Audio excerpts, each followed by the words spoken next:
முத்தமிட்டா மோசம் என்ன உண்டாகும்?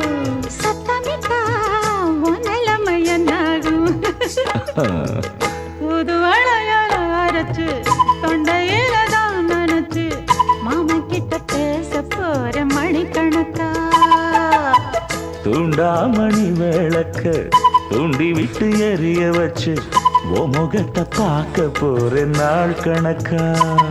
அந்த இந்திரன் சந்திரனும் மாமன் வந்தா எந்திரிச்சு நிக்கணும். அந்த ரம்பையும் ஊர்வசியும் மயிலுக்கு தொண்டுகள் செஞ்சிடணும். நான் காத்தாகி ஊத்தாகி மாமனை தழுவி கட்டிக்கணும். தூது வளையல அரைச்சு தொண்டையில தான் நினைச்சு நானும் கூட பேச போறேன் மணிக்கணக்கா.